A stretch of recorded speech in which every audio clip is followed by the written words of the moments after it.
Puji Tuhan, selamat sore saudara-saudara semua. Puji Tuhan, kita boleh datang dalam rumah Tuhan dalam keadaan baik. Kita akan mulai ibadah kita pada sore hari ini. Saya undang semua bangkit berdiri. Kita siapkan untuk menyembah Tuhan. Sebab Dia Tuhan yang baik. Sebab Dia Tuhan Allah yang begitu baik dalam hidup kita.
Perkasa setiap perbuatan-Mu Tuhan.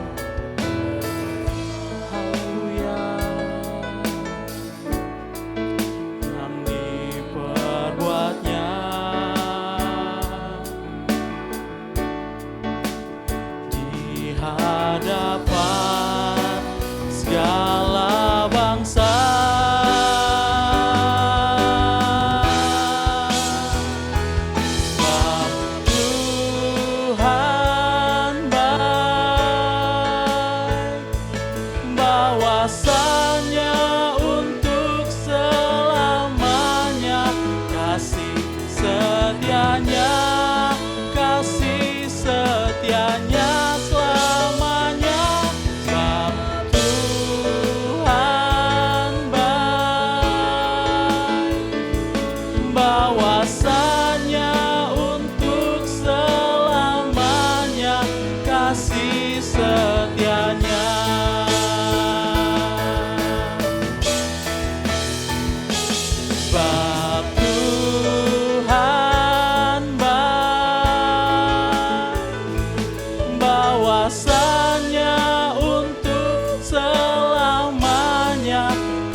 Haleluya Tuhan, kami akui Tuhan dan kepercaya Tuhan bahwa Engkau Allah yang baik Tuhan Yesus. Engkau Allah yang perkasa dalam hidup kami. Terima kasih buat hari ini Tuhan. Kalau kami ada, sebagaimana kami ada, kami boleh datang dalam rumah Tuhan. Kami tahu Tuhan, sebab Tuhan baik, sebab Tuhan layak terima segala pujian kami. Oleh sebab itu Tuhan, kami ingin bawa pujian kami di hadapan Tuhan pada sore hari ini. Bukti Tuhan Yesus bahwa pemeliharaan Tuhan terjadi atas hidup kami. Kami ingin pakai kesempatan yang Kau berikan pada kami untuk memuji membesarkan nama-Mu Tuhan Yesus. Hadirlah di tengah-tengah ibadah kami pada sore hari ini ya Tuhan. Bekerja Tuhan, bertahta di atas puji-pujian umat-Mu pada sore hari ini Tuhan. Biar nama Tuhan ditinggikan, Tuhan disenangkan melalui puji-pujian umat-Mu Tuhan Yesus. Kami serahkan ibadah ini ke dalam tangan-Mu Tuhan. Di dalam nama Yesus Kristus Tuhan dan Juru Selamat kami. Haleluya, amin.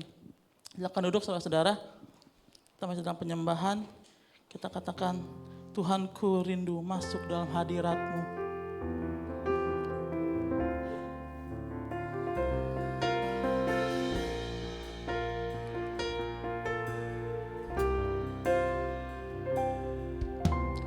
Tuhanku rindu masuk dalam hadirat-Mu. Jiwaku menanti,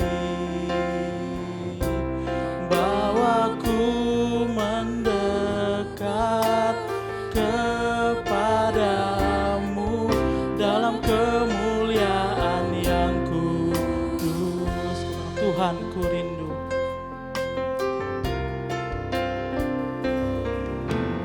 Tuhanku rindu masuk dalam hadirat-Mu. Jiwaku menanti, bawaku mendekat kepadamu dalam kemuliaan yang kudus. Ku nanti Engkau Allah kuasa dalam kemuliaan yang kudus. Ku sembah Engkau Allah kuasa dalam kemuliaan yang kudus.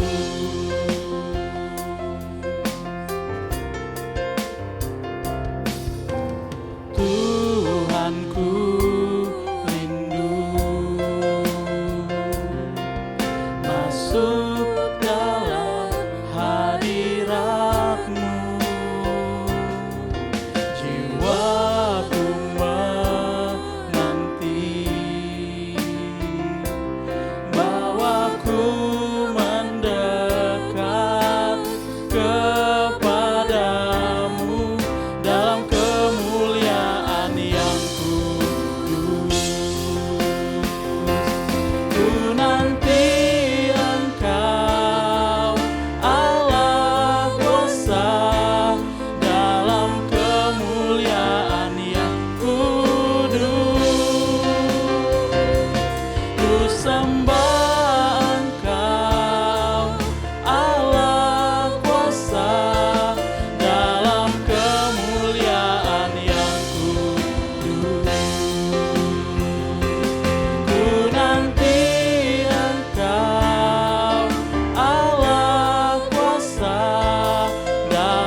Haleluya, kita percaya bahwa Allah kita adalah Allah yang berkuasa. Amin.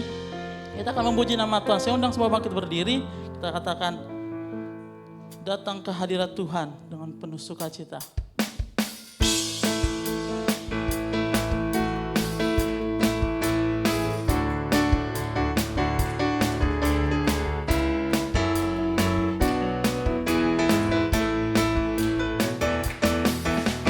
Datang ke hadirat Tuhan dengan hati yang penuh sukacita. Datang ke hadirat Tuhan dengan senyum dan muka yang gembira. Tanggalkan beban kesedihan yang ada di dalam hatimu. Kenakan jubah pujian, sambut hadirnya Sang Raja. Dan gunung-gunung pun bersorak-sorak memuji Dia. Dan pohon-pohon pun bertepuk tangan memuji Dia. Sekalian kita di sini berkumpul dan memuji Dia. Yesus Tuhan Raja, Dialah yang bertahta di atas pujian. Datang ke hadirat Tuhan dengan hati yang penuh sukacita. Datang ke hadirat Tuhan dengan muka yang gembira. Tanggalkan beban dan kesedihan yang ada di dalam hatimu. Kenakan jubah pujian, sambut hadirnya Sang Raja.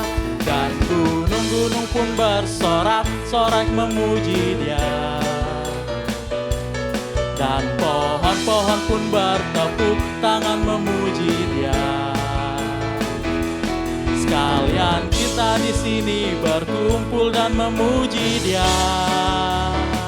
Yesus Tuhan Raja, Dialah yang bertahta di atas pujian. Datang ke hadirat Tuhan, datang ke hadirat Tuhan dengan hati yang penuh sukacita. Datang ke hadirat Tuhan dengan senyum dan muka yang gembira.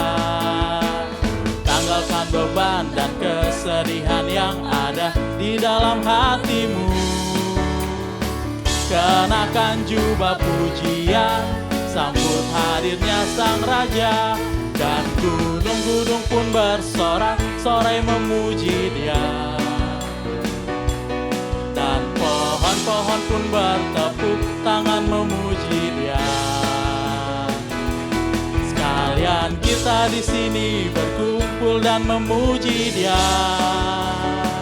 Yesus Tuhan Raja, Dialah yang bertahta di atas pujian.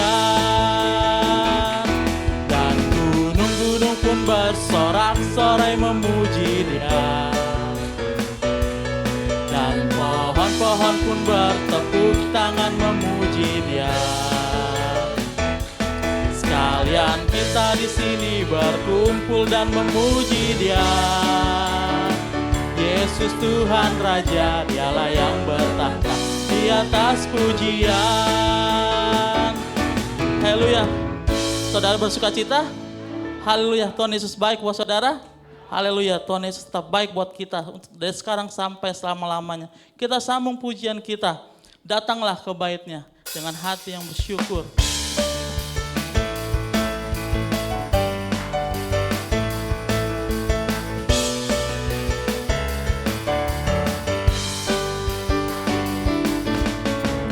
Datanglah ke bait-Nya dengan hati bersyukur ke dalam pelatarannya. Dengan hati bersuka rasakan dan lihatlah betapa baiknya Tuhan bagi yang berlindung padanya. Akan bersorak-sorai, akan bersorak-sorai. Bersyukurlah kepada Tuhan, sebab Dia baik, bawasannya untuk selamanya.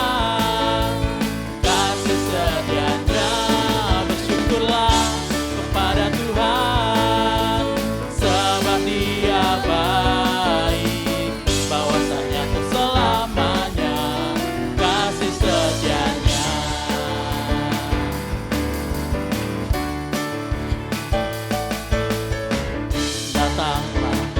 baitnya dengan hati bersyukur ke dalam pelatarannya.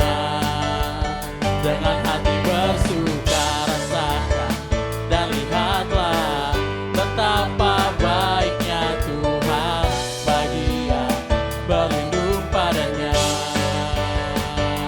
Akan bersorak-sorai, akan bersorak-sorai, bersyukurlah kepada Tuhan, sebab Dia baik, bawasannya untuk selamanya, kasih setianya. Bersyukurlah kepada Tuhan, sebab Dia baik, bawasannya untuk selamanya, kasih setianya. Bersyukurlah kepada Tuhan, sebab Dia baik, bawasannya untuk selamanya, kasih setianya. Bersyukurlah kepada Tuhan, sebab Dia baik, bawasannya untuk selamanya, kasih setianya. Bawasannya untuk selamanya, kasih setianya. Bawasannya untuk selamanya, kasih setianya. Haleluya. Dia baik buat kita semua, amin. Silakan duduk saudara-saudara. Kita akan jalankan persembahan. Setelah persembahan dijalankan, saya berikan kesempatan untuk saudara yang ingin bersaksi. Kita naikkan pujian. Mari masuk gerbangnya.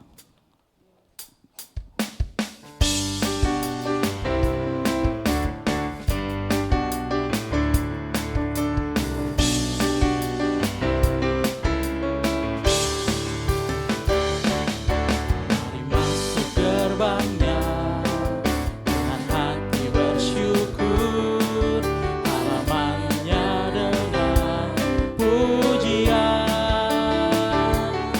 Penuhi baitnya dengan nyanyian syukur, hadiratnya penuh sukacita. Mari masuk gerbangnya dengan hati bersyukur, halamannya dengan pujian. Penuhi baitnya dengan nyanyian syukur, hadiratnya penuh sukacita.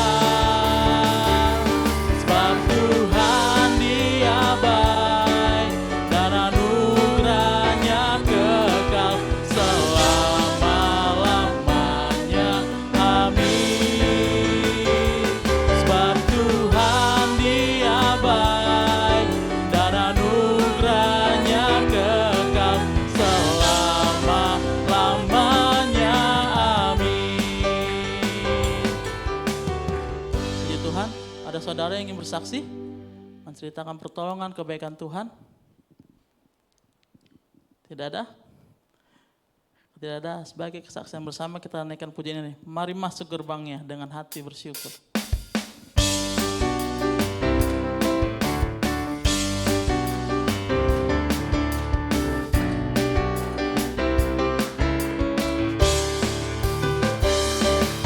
Mari masuk gerbangnya dengan hati bersyukur, halamannya dengan pujian. Penuhi baitnya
Kita akan siapkan hati kita untuk mendengar firman Tuhan. Saya undang jemaat Tuhan untuk berdiri kembali. Kita siapkan hati kita untuk menerima kebenaran lagi. Firman Tuhan yang akan kita terima pada sore hari ini.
Satu kerinduan kami Tuhan, kami ingin tetap tinggal dalam hadirat-Mu ya Tuhan Yesus.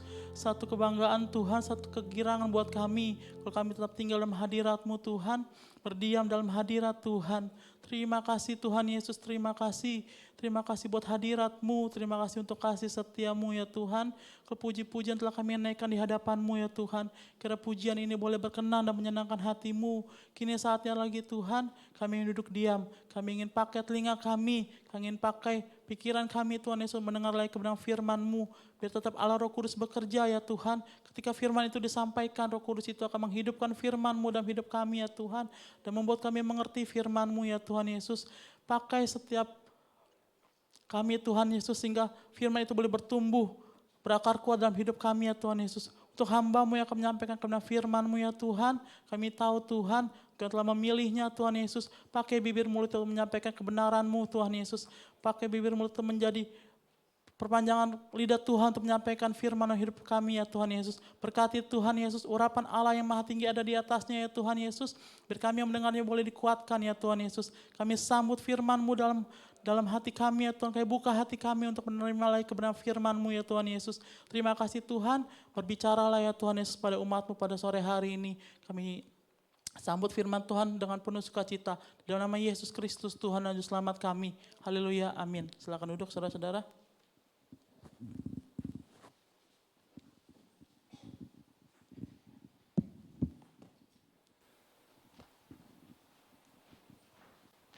Haleluya, puji Tuhan saudara-saudara, kita boleh beribadah kembali di hadapan Tuhan. Pada sore hari ini kita akan mendapatkan firman Tuhan dan kita akan melihat apa yang terjadi di dalam kehidupan anak-anak Tuhan, saudara-saudara yang selalu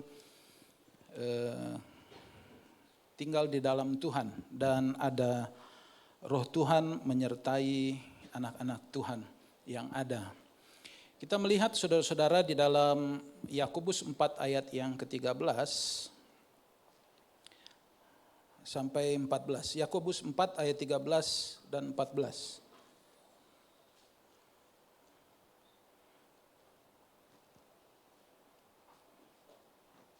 Yakobus 4 ayat 13 dan 14.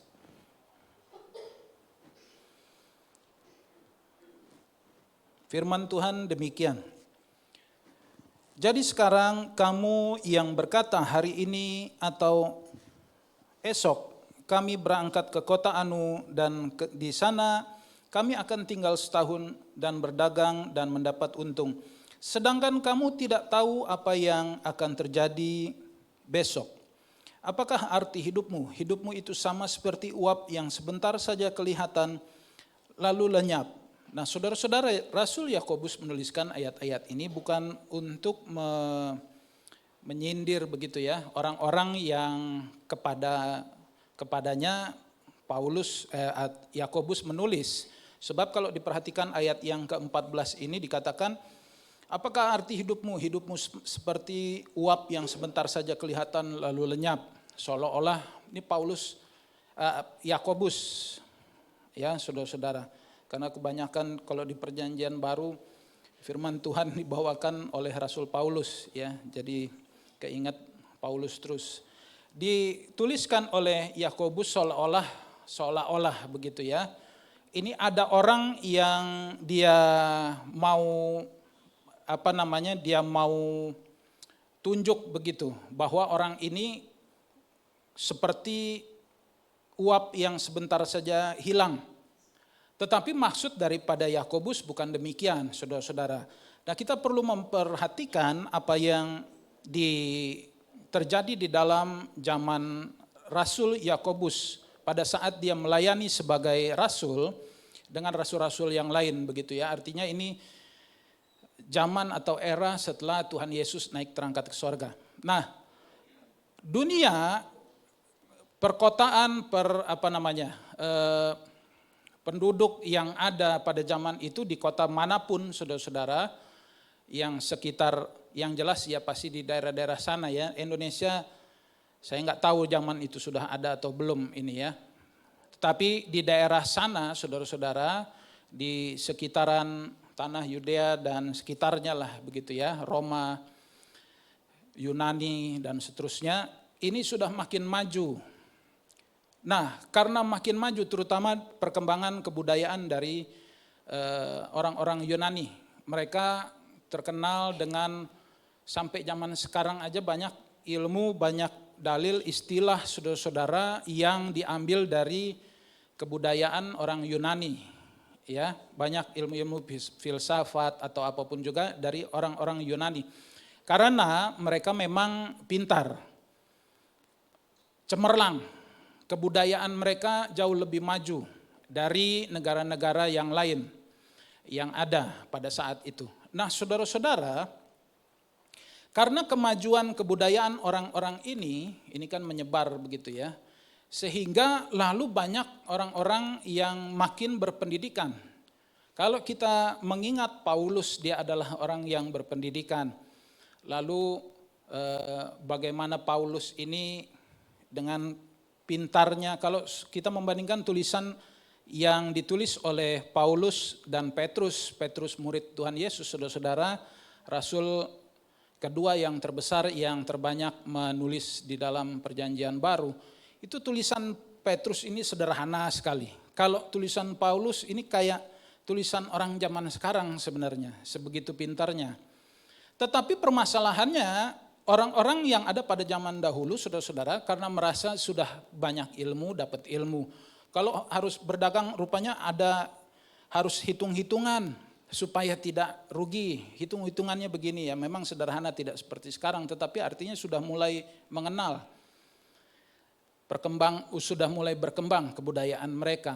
Sehingga lalu banyak saudara-saudara, anak-anak Tuhan, jemaat Tuhan yang dilayani oleh rasul-rasul, dan dalam hal ini oleh Yakobus, mulai bukan meninggalkan Tuhan Yesus, saudara-saudara, bukan meninggalkan kekristenan mereka, tetapi lebih percaya diri terhadap apa yang mereka miliki, karena mereka belajar, karena mereka memiliki ilmu ini, lalu mulai tidak mengandalkan Tuhan. Kalau meninggalkan Tuhan tidak, tetapi mulai tidak mengandalkan Tuhan. Mulai tidak bertanya kepada Tuhan, kalau mau memulai usaha, oh perhitungannya ini begini-begini, kalau jualan di kota mana, kalau pergi ke Korintus itu kan kota besar, kota perdagangan zaman itu gitu ya. Itu pasti laku dan seterusnya. Sehingga lalu Yakobus perlu mengingatkan, dia kan rasul saudara-saudara, dia mengajar. Boleh dibilang dia hamba Tuhan zaman waktu itulah begitu ya, belum ada pendeta, belum ada istilah hamba Tuhan. Mereka lah salah satunya Yakobus ini yang menjadi hamba Tuhan dan mengingatkan, sehingga dia berkata, saya mengulangi dari ayat yang sudah kita baca, sekarang kamu berkata hari ini atau besok kami berangkat ke kota Anu dan di sana kami akan tinggal setahun berdagang serta mendapat untung. Kalimat ini diutarakan oleh Yakobus karena memang ada orang-orang yang berkata demikian. Mereka sudah memperhitungkan dalam 1 tahun tinggal di kota lain, kota Anu tadi dia bilang begitu ya, pokoknya salah satu kota lah begitu, kota manapun yang ada, berdagang dan akan mendapat untung karena perhitungan. Apakah ada yang salah dengan hal ini? Tentu tidak, saudara-saudara. Zaman sekarang orang boleh dibilang orang yang kuliah itu sudah hal yang biasa, apalagi kota besar begitu ya. Mau kampusnya kecil kayak pokoknya kuliah dulu. Dan kalau cuma ilmu ilmu ekonomi yang sesimpel ini mengenai berdagang dan caranya mendapat untung, wah sudah jago kalau orang-orang zaman sekarang. Nah orang zaman dulu pun sudah mulai bisa memperhitungkan sehingga berani berkata, kami akan tinggal 1 tahun di sana dan akan mendapat untung. Tapi lalu Yakobus mengingatkan di ayat 14 tadi, sedangkan kamu tidak tahu apa yang akan terjadi besok. Kebanyakan saudara-saudara, orang terlalu percaya diri terhadap apa yang dia miliki, apa yang dia perhitungkan, tanpa memperhitungkan apa yang dia nggak punya, apa yang dia nggak bisa. Maksudnya begini, kalau saya misal, contoh ya saudara-saudara, saya bisa mengendarai mobil. Jadi saya mengendarai mobil lah, saya mau jalan ke gereja sinilah gitu ya, taruhlah dari rumah ke gereja. Oh saya tahu jalannya, biar kata jalan sempit karena iya sudah biasa kan begitu ya. Jadi nggak ada masalah, saya sudah perhitungkan. Sampailah ini setengah jam, jamnya juga nggak macet. Hari libur misalnya. Yang tidak saya perhitungkan saudara-saudara, saya nggak tahu. Misalnya hari Minggu ini, ya kan nggak mungkin ada macet kalau perhitungan kita, nggak ada orang kerja. Ya kan saudara-saudara, tapi misalnya mungkin karena saya harus lewat Kemayoran, nggak tahu ya hari ini sih belum gitu ya saudara-saudara. Rupanya ada PRJ misalnya, ntar lagi PRJ dibuka kan, nggak tahu tanggal berapa, harusnya bulan Juni ini kan, ulang tahun Jakarta. Jadi karena ada satu dan lain hal acara di sana macet, yang harusnya saya perhitungkan setengah jam, wah saya telat 1 jam baru sampai misal saudara-saudara. Karena saya tahu bagaimana membawa mobil. Mobil yang saya kendarai sudah biasa saya kendarai. Jalan yang saya lewati ke sini saya sudah tahu. Perhitungan saya nggak mungkin meleset, saudara-saudara. Kita sudah terbiasa dengan hal-hal yang seperti ini, ya kan saudara-saudara. Hal-hal yang kita bisa. Tapi yang jadi masalah, Yakobus menekankan sedangkan kamu tidak tahu apa yang akan terjadi besok. Orang seperti yang tadi saya sudah katakan, memperhitungkan segala sesuatu tetapi tidak memperhitungkan apa yang dia enggak tahu. Dan tidak ada saudara-saudara, mau anak Tuhan dia sekudus apapun juga, dia ke gereja rajin kayak apapun juga, yang bisa tahu hari besok itu terjadi begini dan begitu. Kalau memperhitungkan bisa.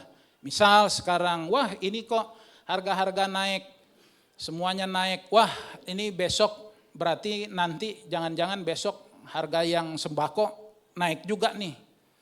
Karena perhitungan. Tapi kita hal-hal yang kecil seperti itu. Tetapi kita tidak benar-benar tahu apa yang akan terjadi hari esok. Nah saudara-saudara, Yakobus menekankan supaya di dalam ayat yang ke-14 tadi, dia menekankan di kalimat yang kedua, apakah arti hidupmu? Hidupmu itu sama seperti uap yang sebentar saja kelihatan, lalu lenyap. Saya sudah katakan tadi, Yakobus bukan karena dia benci seseorang atau sekelompok jemaat yang ada lalu dia memperkatakan hal ini, tetapi dia mengingatkan kita ini manusia, sama seperti hidupnya, sama seperti uap yang sebentar saja kelihatan lalu lenyap. Maksudnya kita ini nggak bisa apa-apa sebenarnya. Tadi ada berita saudara-saudara, saya bukan ngefans lah, cuma ini ada salah satu musisi begitu ya, pendatang baru lah boleh dibilang. Masih muda kalau nggak salah umur 26 apa 25 laki-laki. Nah uniknya karena saya sukanya adalah karena dia musisi ini dia cukup jenius, jadi dadakan bikin lagu diminta begitu ya. Bisa nih orangnya saudara-saudara. Terus lagu-lagu yang dia hasilkan itu bukan lagu-lagu yang standar biasa, lagu pop begitu. Jadi ada lagu-lagu yang lucu. Gitulah ya, inti ceritanya dia cukup berbakat alat musik, dia bisa memainkan beberapa banyak alat musik dan seterusnya. Tetapi buka berita saudara-saudara tadi pagi kalau nggak salah, wah meninggal. Saya sampai ini perasaan YouTube-nya baru saya lihat beberapa waktu yang lalu gitu ya. Dia suka agak lucu-lucu begitulah, bukan komedian sebenarnya tetapi ya begitulah cara dia berkarya di dalam bidang musiknya seperti itu, uniknya. Nggak ada yang tahu saudara-saudara. Kita nggak ada yang tahu batas hidup kita sampai mana, batas kemampuan kita sampai mana, apa yang akan terjadi besok, kita nggak tahu. Sehingga Yakobus dia mengingatkan hidup kita ini sebenarnya sama seperti uap. Mungkin sekarang bisa kelihatan, namanya uap kan saudara-saudara, kalau masih panas itu uap kelihatan. Tapi coba kalau masak nasi ya saudara-saudara, ya zaman sekarang saya rasa rice cooker semualah, nggak ada yang pakai tungku kan saudara-saudara, nggak mungkin lah di Jakarta masih pakai tungku, kayaknya nyari tukang minyak tanah aja udah susah kan ya saudara-saudara. Mau dibawa misalnya mau bikin api unggun, udah susah nyari minyak tanah. Pakai rice cooker kan ada lubang uapnya itu. Tapi kalau dia udah matang, atau kita cabut, hilang saudara-saudara. Nah, sekarang kita akan melihat kisah daripada rasul lain sebagai contoh gambaran kehidupan apa yang terjadi atau apa yang dibicarakan oleh Yakobus ini, yaitu Rasul Paulus. Kita membuka saudara-saudara di dalam Kisah Rasul 27 ayat 13 sampai 16. Kisah Rasul 27 ayat 13 sampai 16.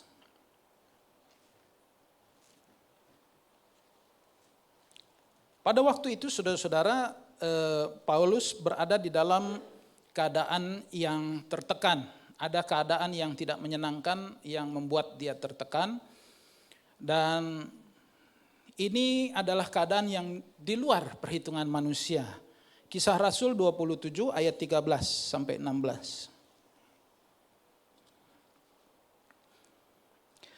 Pada waktu itu, angin sepoi-sepoi bertiup dari selatan, mereka menyangka bahwa maksud mereka sudah tentu akan tercapai. Mereka membongkar sauh, lalu berlayar dekat sekali menyusur pantai Kreta. Tetapi tidak berapa lama kemudian turunlah dari arah pulau itu angin badai yang disebut angin timur laut. Kapal itu dilandanya dan tidak tahan menghadapi angin haluan. Karena itu kami menyerah saja dan membiarkan kapal kami terombang-ambing.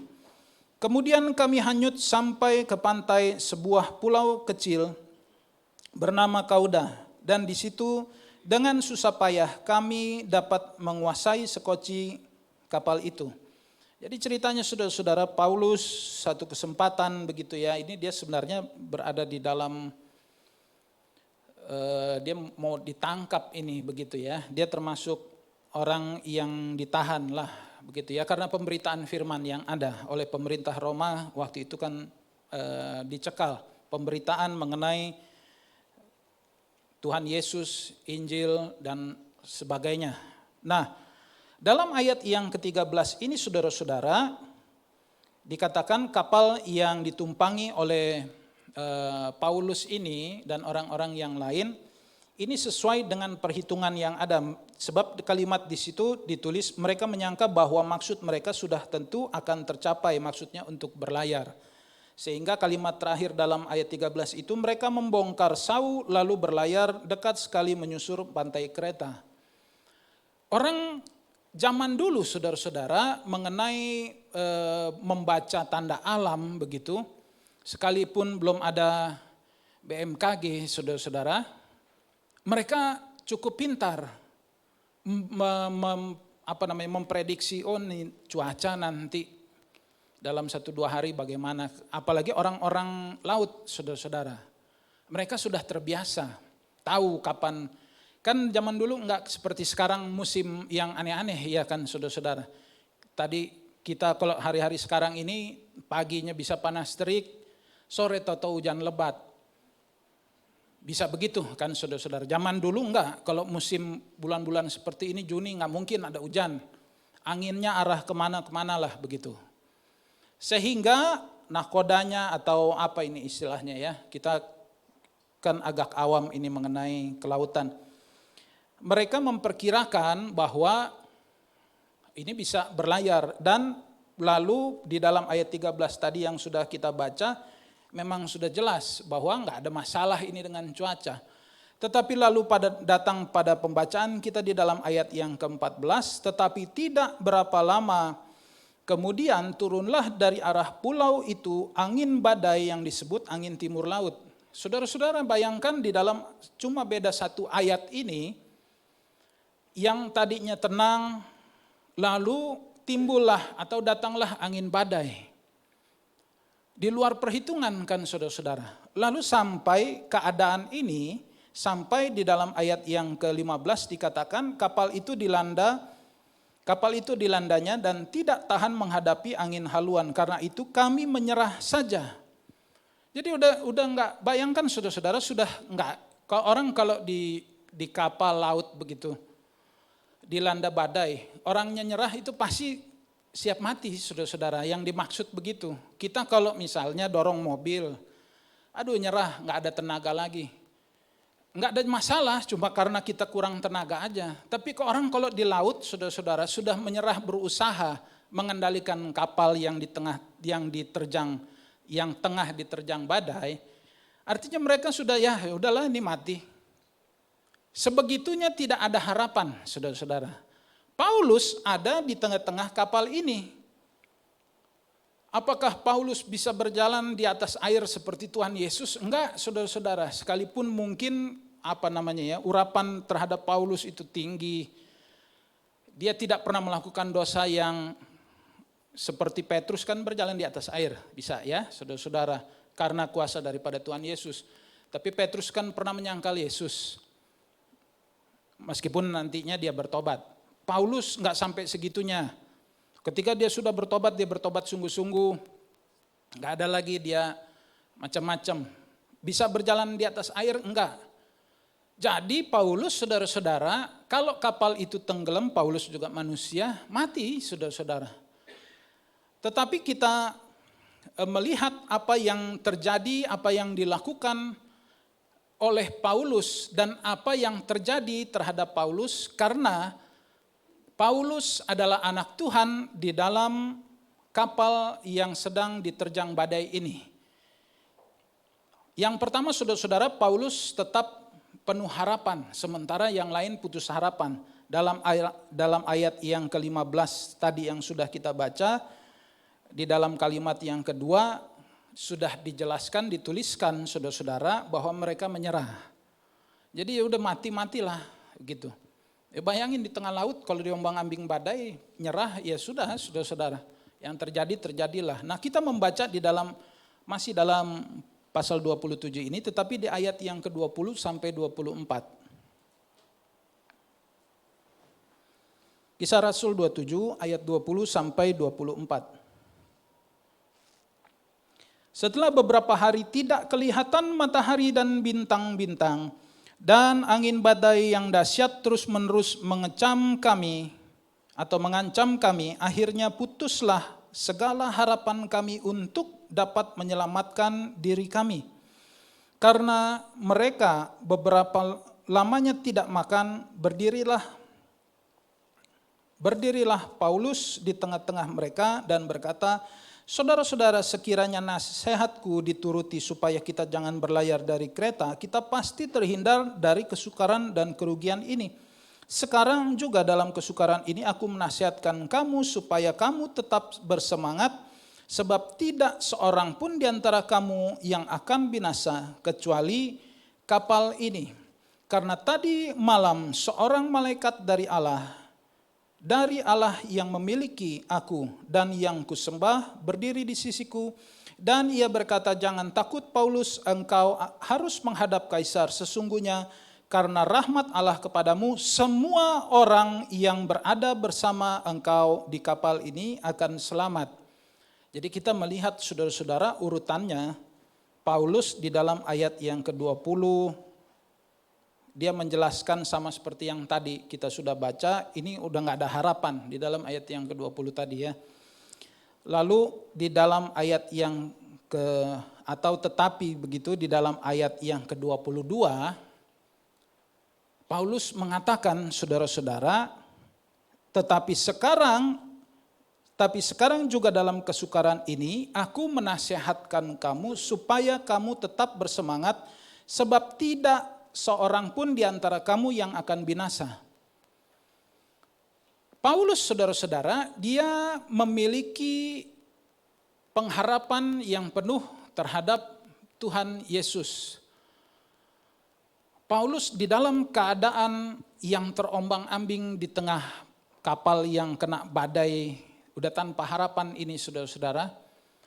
Zaman sekarang mungkin bisa panggil pakai radio, helikopter penyelamat. Zaman dulu boro-boro saudara-saudara.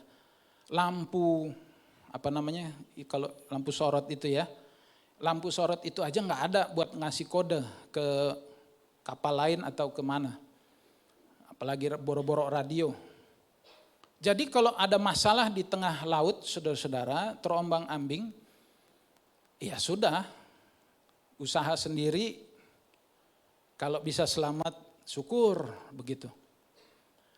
Paulus menguatkan hati mereka dengan berkata bahwa tidak ada seorang pun dari antara mereka yang akan binasa.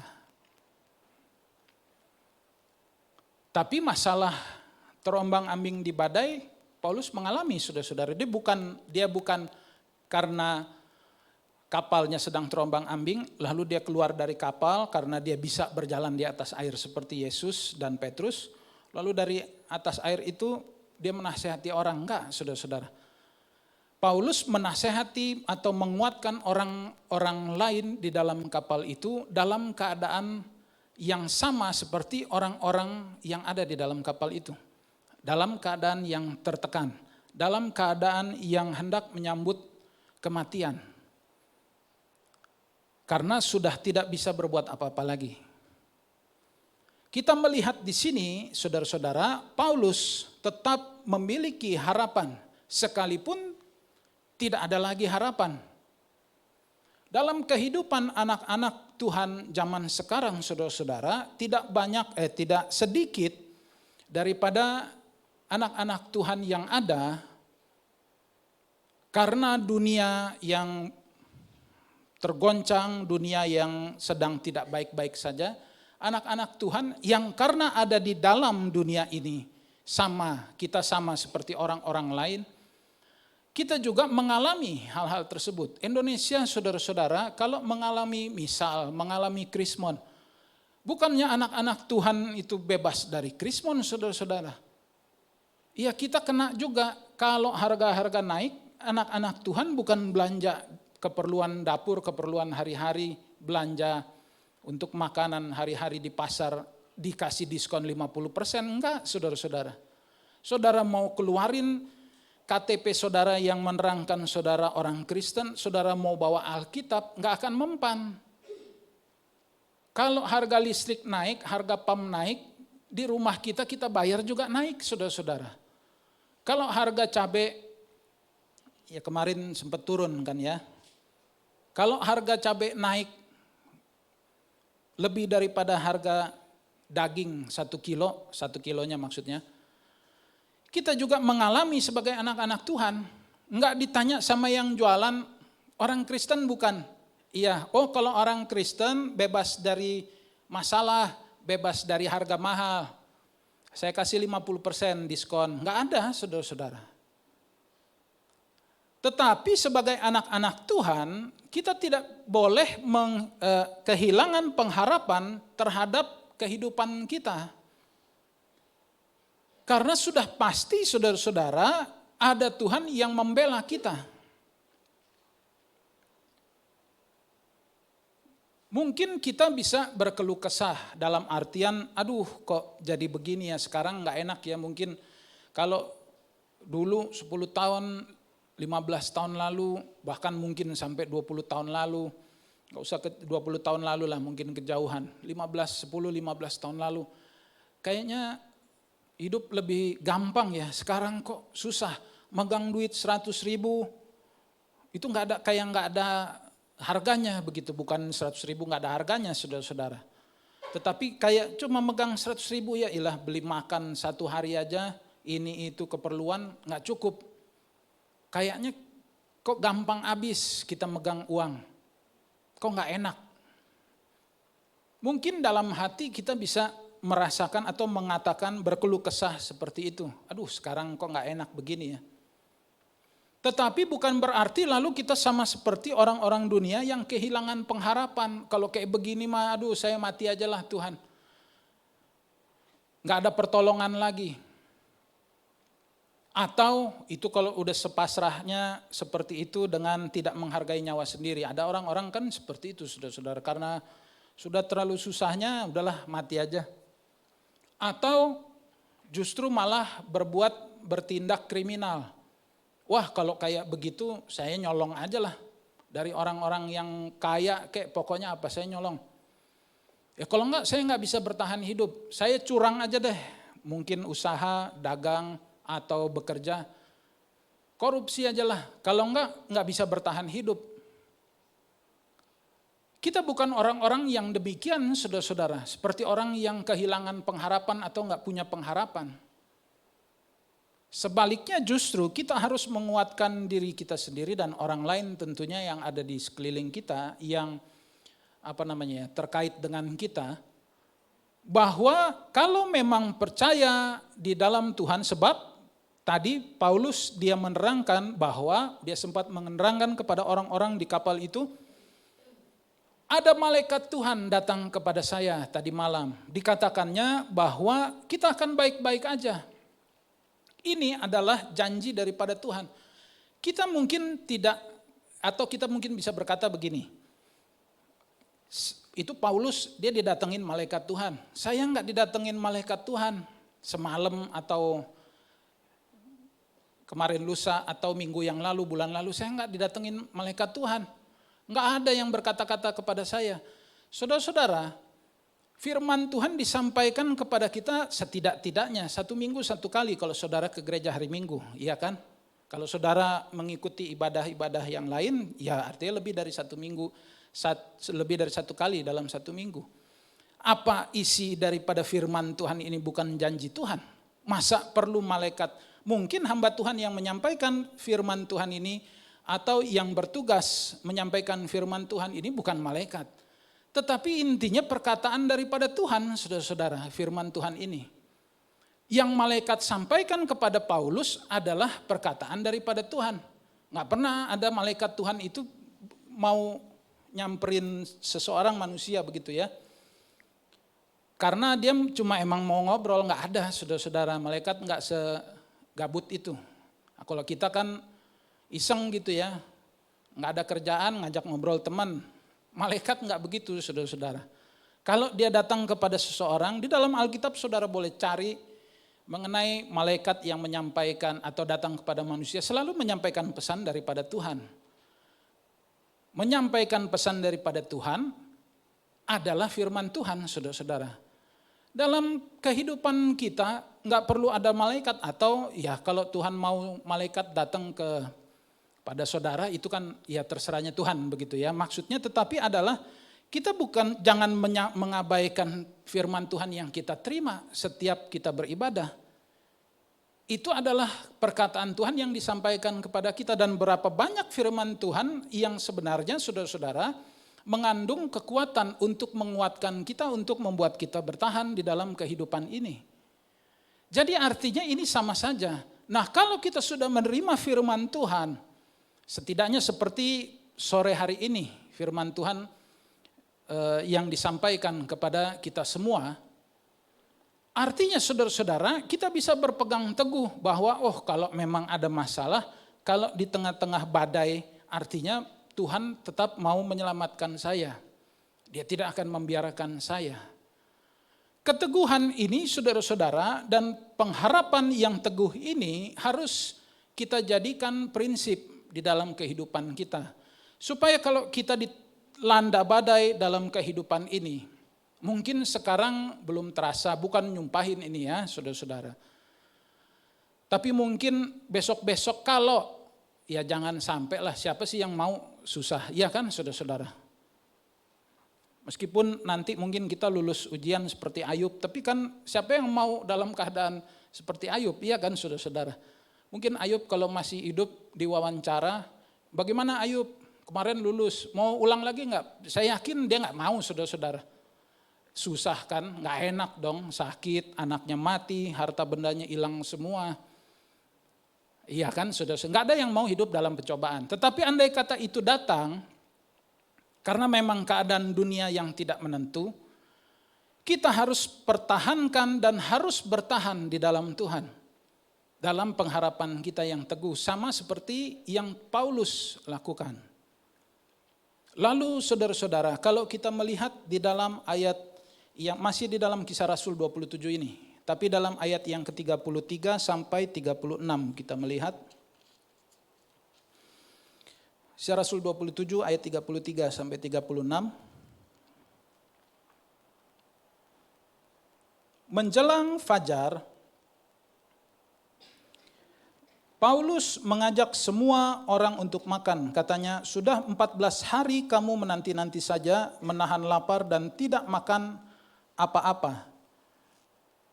Karena itu aku menasihati kamu supaya kamu makan dahulu, hal itu perlu untuk keselamatanmu. Tidak ada seorang pun di antara kamu akan kehilangan sehelai pun dari rambut kepalanya. Sesudah berkata demikian, ia mengambil roti mengucap syukur kepada Allah di hadapan semua mereka. Memecah-mecahkannya lalu mulai makan. Semua orang itu kembali bersemangat dan mereka pun makan juga. Kalau kita memperhatikan saudara-saudara, kelanjutan kisah daripada Paulus yang kapalnya dilanda badai, di dalam ayat yang ke-33 tadi, kita sudah membaca menjelang fajar, Paulus mengajak semua orang untuk makan, katanya sudah 14 hari. Jadi saudara-saudara ini jadi 2 minggu setidak-tidaknya. Dari perkataan Paulus kepada orang-orang itu yang tadi sudah kita baca dalam ayat sebelumnya. Bayangin kalau 2 minggu saudara-saudara kita ada di hotel bintang 5 misalnya, nggak berasa, iya kan saudara-saudara ya, makan dapat begitu, wah nggak berasa 2 minggu mah. Saudara mau kemana, liburan kemana, ke Eropa, 2 minggu, ya iyalah, kayak baru cuma 2 jam, iya kan, karena enak saudara-saudara. Coba kalau hidup kita lagi di tengah badai, di tengah laut, nggak ada yang lain, cuma kita doang dalam satu kapal itu, selama 14 hari diombang-ambing badai, saudara-saudara. Jangankan 14 hari atau 2 minggu. Kemarin saudara-saudara saya pulang dari mana itu ya? Oh dari Ketapang. Saya pulang siang. Jadi langit masih terang, tapi tiba-tiba sudah masuk daerah angkasa Kemayoran situ, kok mendung nih, wah ngebut dah daripada motor kan, naik motor saya, daripada kebasahan. Kemayoran kan luas begitu ya saudara-saudara, ada jalan layangnya itu kan ya, saudara-saudara pasti tahulah. Di jalan layang, bayangin saudara-saudara, badan saya segede ini, motor saya motor kopling, bukan yang motor kecil-kecil saudara-saudara. Itu kemarin angin sekencang itu sampai saya oleng saudara-saudara. Saya bilang, wah ini nggak beres. Saya mau saya kalau nggak ngebut saya bakal kehujanan karena mulai mendung dan mulai ada tetesan air di helm. Tapi kalau saya ngebut kena anginnya kayak begini nih, benar-benar oleng saudara-saudara. Kayak ada yang ya kalau saudara yang naik motor pasti paham lah ya, kalau yang biasa naik motor begitu maksud saya. Kalau mobil kan nggak berasa. Jadi memang diolengin begitu saudara-saudara. Wah saya bilang nggak lucu ini masa gara-gara angin gitu kan. Masa saya kalah-kalahnya sama angin begitu. Itu cuma nggak sampai 1 menit lah saudara-saudara. Tapi kan karena saya pikir udahlah pokoknya diterusin aja lah sampai yang Kemayoran yang sudah nggak terlalu lebar luas itu ya. Jadi sudah masuk ke perkampungannya, angin kan nggak terlalu ini. Itu cuma paling berapa menit lah. Nggak nyampe 5 menit saudara-saudara. Paling cuma 1, 2, 3 menit lah taruh kata. Itu nggak enak. Atau saudara-saudara yang pernah naik kapal mungkin, ya kapal laut atau cuma ke Pulau Seribu begitu ya, pas lagi ombaknya besar. Ini 14 hari atau 2 minggu saudara-saudara Paulus dan orang-orang yang ada di kapal itu diombang-ambing oleh badai. Jadi kalau mereka misalnya putus pengharapan, padahal awalnya sudah dikuatkan oleh Paulus, wajar saudara-saudara, namanya manusia, siapa yang tahan. Tetapi kita melihat apa yang dilakukan oleh Paulus adalah tetap percaya terhadap janji dan rencana Tuhan. Paulus sudah mengatakan sebelumnya, ada malaikat Tuhan datang kepada saya menyampaikan firman bahwa kami akan selamat, kita akan selamat. Jadi sudah enggak usah takut, kita pasti selamat karena firman Tuhan demikian. Kalau kita melihat saudara-saudara di dalam kelanjutannya di dalam ayat yang tadi sudah kita baca, Paulus dia lalu mengambil roti begitu ya.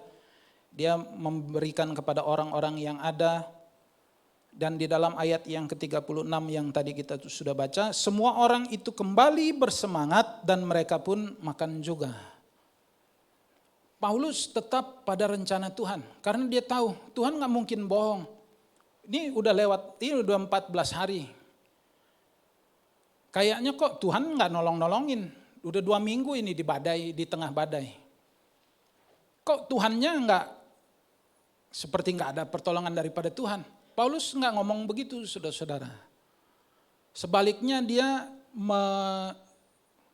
memotivasi orang-orang yang ada di dalam kapal itu, sudah pokoknya tenang aja, Tuhan udah berkata demikian, kita gak akan mati. Tadi dikatakan di dalam ayat yang keberapa itu ya, ayat yang ke-34. Hal itu perlu ku hal itu perlu untuk keselamatanmu, tidak ada seorang pun dari kamu atau tidak ada di antaramu kamu akan kehilangan sehelai pun dari rambut kepalanya. Jadi Paulus mengingatkan lagi, Tuhan udah janji, nggak mungkin dia ingkari. Jadi kalau kita sebagai anak-anak Tuhan, saudara-saudara, kita berdoa sekarang, Tuhan saya dalam keadaan yang nggak menyenangkan, banyak tekanan Tuhan, tolong saya. Lalu kita mengharapkan besok masalah kita kelar, saudara-saudara. Dan kalau tidak, ya mengharapkan cepat kelar tidak masalah. Kita semua ya pasti, siapa yang mau lama-lama di dalam masalah. Tetapi kalau besok kita mengharapkan Tuhan menjawab doa kita, tapi kalau Tuhan tidak menjawab, jangan kita katakan nih Tuhannya mana. Jangan kita meremehkan kekuatan daripada Tuhan, saudara-saudara. Kita masih bisa hidup, melanjutkan hidup aja, itu artinya ada kemurahan Tuhan. Iya kan, saudara-saudara? Banyak dari antara kita, coba kalau kita koreksi diri, kita melihat keadaan kita. Kayaknya beberapa waktu yang lalu masalah, mau itu masalah kalau saudara-saudara yang bekerja di kantor, masalah di kantor, masalah usaha atau apapun juga, kayaknya saya nggak bisa bertahan. Tetapi sampai hari ini kita baik-baik saja. Tentunya kalau kita hidup benar di hadapan Tuhan ya. Kalau kita nggak setia, kalau kita cuma asal beribadahnya itu cuma ya kalau ada mood, kalau enggak ya jangan mengharapkan pertolongan Tuhan. Jadi kita melihat saudara-saudara, kita perlu memberikan dan mengeluarkan ketekunan di dalam kehidupan kita terhadap firman Tuhan yang kita terima. Kita perlu bukan saja percaya terhadap firman Tuhan yang kita terima, yang pasti akan menguatkan kita, tetapi kita perlu bertahan akan janji Tuhan ini. Bahwa kalau ada masalah, kita jalanin aja terus tanpa ada rasa takut. Sebab Paulus dia melakukan hal yang demikian sudah lewat 14 hari. Mungkin kita bertanya-tanya, masalah saya tapi nggak kelar-kelar Tuhan. Oke lah kalau 2-3 hari, ini sudah sampai lama. Tuhan nggak pernah mencobai kita sebagai manusia, sebagai umatnya, saudara-saudara, melampaui kekuatan kita. Jadi nggak mungkin Tuhan seperti seolah-olah mengolok-olok kita. Dan kita melihat selanjutnya saudara-saudara yang terjadi. Karena apa yang sudah dilakukan oleh Paulus ini, lalu apa yang terjadi? Karena tindakan daripada Paulus ini, di dalam Kisah satu pasal berikutnya, Kisah Rasul 28, ayat 1-2 dan ayat 10. Kisah Rasul 28 ayat 1-2 terlebih dahulu. Setelah tiba dengan selamat di pantai, barulah kami tahu bahwa daratan itu ialah Pulau Malta. Penduduk asli pulau itu sangat ramah terhadap kami. Mereka menyalakan api dan mengajak kami semua ke situ karena sudah mulai hujan dan hawanya dingin. Ayat yang ke-10. Mereka sangat menghormati kami dan ketika kami bertolak, mereka menyediakan segala sesuatu yang kami perlukan. Saudara-saudara, hasil yang terbaik muncul di dalam kehidupan anak-anak Tuhan jika anak Tuhan tersebut tetap setia dalam rencana Tuhan dan bertahan dalam rencana Tuhan. Kalau Paulus kehilangan pengharapan, lalu sama seperti orang-orang yang lain, bukannya dia nguatin, malah dia kehilangan pengharapan, gak akan terjadi saudara-saudara pertolongan Tuhan. Tetapi karena bertahan, pendek cerita, seperti ayat yang sudah kita baca, mereka sampai kepada satu pulau. Dikatakan tadi yang namanya Pulau Malta. Begitu sampai penduduknya sangat baik kepada mereka, panjang ceritanya sampai kepada ayat yang ke-10, mereka menghormati kami dan ketika kami bertolak, mereka menyediakan segala sesuatu yang kami perlukan. Di dalam kehidupan orang-orang Kristen, anak-anak Tuhan, saudara-saudara, Rencana Tuhan pasti adalah yang terindah bagi kita pada akhirnya. Nggak mungkin saudara-saudara Tuhan itu meninggalkan kita, nggak mungkin. Cuma memang kadang-kadang kita sebagai manusia merasa ditinggalkan Tuhan. Bukan karena Tuhan yang meninggalkan kita, tetapi karena kita yang nggak sabar dan nggak bisa bertahan di dalam Tuhan. Sehingga tidak sedikit saudara-saudara anak-anak Tuhan yang lalu kemudian menjadi murtad. Karena merasa ditinggalkan Tuhan, kecewa terhadap Tuhan. Nggak ada pertolongan daripada Tuhan. Padahal masalahnya adalah karena dia tidak mampu bertahan di dalam Tuhan. Kalau kita sebagai anak-anak Tuhan mampu bertahan saudara-saudara, maka Tuhan pasti menyediakan yang terbaik di dalam kehidupan kita. Saya undang kita semua bangkit berdiri. Ketika aku berbeban berat, kita akan menyanyikan lagu ini sebelum kita berdoa.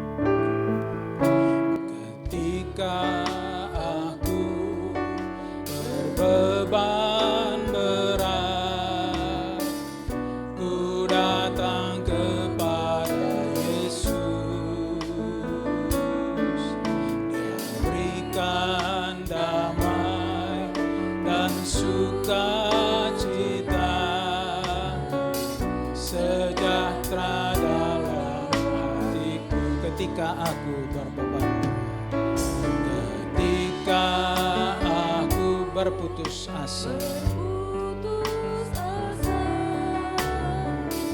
ku datang kepada Yesus.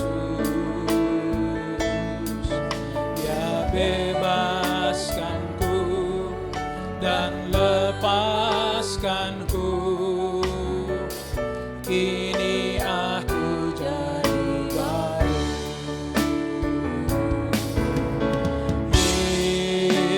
Yesus, Yesus, Tuhan, mulia namamu. Ku tinggikan, ku agungkan namamu selama-lama. Yesus, Yesus, Yesus, Yesus, Tuhan, mulia namamu. Ku tinggikan, ku agungkan namamu selama-lamanya. Saudara yang terkasih, sebagai anak-anak Tuhan, kalau kita mengharapkan kita tidak akan mengalami pencobaan atau tekanan selama kita masih tinggal di bumi ini, selama kita masih hidup dan bernafas di dunia ini, maka pemikiran kita salah. Sebab Tuhan tidak pernah menjanjikan bahwa anak-anak Tuhan yang ada terhindar dari masalah. Tetapi janji yang Tuhan selalu berikan melalui firman-Nya yang menguatkan kita adalah kalau kita tertimpa masalah, kalau kita berada di dalam angin badai kehidupan ini, pasti ada pertolongan Tuhan yang Tuhan berikan kepada kita. Tidak mungkin kita dibiarkan Tuhan terjatuh dan terhilang. Tetapi kita perlu percaya kepada janji dan firman Tuhan yang diberitakan kepada kita. Dan yang kedua, kita perlu untuk tetap berada di dalam janji Tuhan. Kita tetap harus bertahan di dalam Tuhan. Kita tidak bisa mengeluh kepada Tuhan dan mengatakan bahwa Tuhan telat, bahwa Tuhan tidak mengulurkan tangannya kepada kita di dalam kehidupan kita. Tetapi sebaliknya saudara-saudara, kita harus tetap bertahan menunggu janji daripada Tuhan. Sebab Tuhan tidak pernah salah. Sebab Tuhan tidak pernah berbohong. Sebab Tuhan tidak pernah mengingkari janji yang dia berikan, yang dia ucapkan kepada anak-anaknya. Kita saudara-saudara adalah anak-anak Tuhan yang menerima janji Tuhan. Kita adalah anak-anak Tuhan, orang-orang Kristen yang menerima firman daripada Tuhan. Ada begitu banyak janji, kekuatan yang Tuhan berikan melalui firman-Nya di dalam kehidupan kita. Kalau kita bisa hidup di dalam firman yang kita terima, kalau kita setia kepada Tuhan dan tidak bergeser dari iman kita kepadanya sedikit pun, maka hasil yang terbaik, yang indah akan kita terima di dalam kehidupan kita. Haleluya. Haleluya. Kita katakan sekali lagi, ketika aku berbeban berat, ketika aku berbeban berat, ku datang kepada Yesus.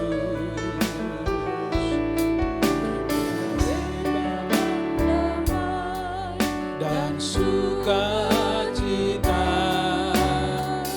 sejahtera dalam hatiku. Ketika aku berputus asa, ketika aku berputus asa, ku datang kepada Yesus. Ya, bebaskanku dan lepaskanku, kini aku jadi. Sebut nama Yesus, Yesus Tuhan. Yesus, Yesus Tuhan, mulia namamu, ku tinggikan, ku agungkan namamu selama. Panggil nama dia, Yesus, Yesus Tuhan. Yesus, Yesus Tuhan, mulia namamu, ku tinggikan, ku agungkan namamu selama. Sekali lagi, Yesus, Yesus Tuhan. Yesus, haleluya, haleluya, haleluya. Berharap dan tetap bertahan di dalam Tuhan, dalam segala pencobaan yang harus kita lalui, dalam segala kesesakan yang harus kita alami. Haleluya, haleluya. Namamu selalu ku tinggikan, ku agungkan, ku tinggikan, ku agungkan namamu selama-lamanya. Haleluya, haleluya Tuhan Yesus. Kami percaya kepada firman-Mu Tuhan Yesus yang menguatkan kami, bahwa Engkau adalah Allah yang memperhatikan keadaan kami sebagai umat-Mu. Engkau yang tidak akan tinggal diam Tuhan Yesus dalam kesesakan yang harus kami alami. Mungkin Tuhan Yesus kami memiliki Tuhan kekuatan di dalam kehidupan ini, kami memiliki hikmat Tuhan. Tetapi kami percaya seperti apa yang dikatakan oleh Rasul Yakobus, bahwa kami tidak mungkin dan tidak bisa dan tidak seharusnya mengandalkan kekuatan kami. Tetapi sebaliknya kami bertahan Tuhan Yesus, seperti Paulus Tuhan bertahan di dalam Engkau, dalam angin badai kehidupan yang mungkin harus kami alami. Hari-hari depan, hari-hari esok kami tidak tahu apa yang terjadi. Tetapi kalau badai itu jadi Tuhan Yesus terjadi dalam kehidupan kami, menerpa dan datang Tuhan Yesus kepada kami, kami tahu bagaimana kami harus bertindak sebagai anak-anak-Mu, yaitu kami memegang janji-Mu Tuhan Yesus, di mana Engkau tidak akan membiarkan kami terjatuh dan seorang diri, Dan kami akan bertahan Tuhan Yesus di dalam Engkau, dalam pengharapan kami yang tidak ada putus-putusnya Tuhan. Sampai Tuhan Yesus setiap permasalahan kami, sampai setiap kelelahan kami, kelemah lesuan kami hilang Tuhan Yesus. Digantikan oleh hasil yang terbaik, yang indah, yang telah Engkau rencanakan bagi kami di dalam kehidupan kami. Terima kasih untuk kebenaran firman-Mu yang boleh kami terima pada malam hari ini. Inilah yang menjadi kekuatan kami Tuhan Yesus. Dan biarlah kiranya kami boleh tetap setia di dalam Engkau Tuhan Yesus. Di dalam nama-Mu Tuhan Yesus Kristus kami berdoa. Haleluya. Amin.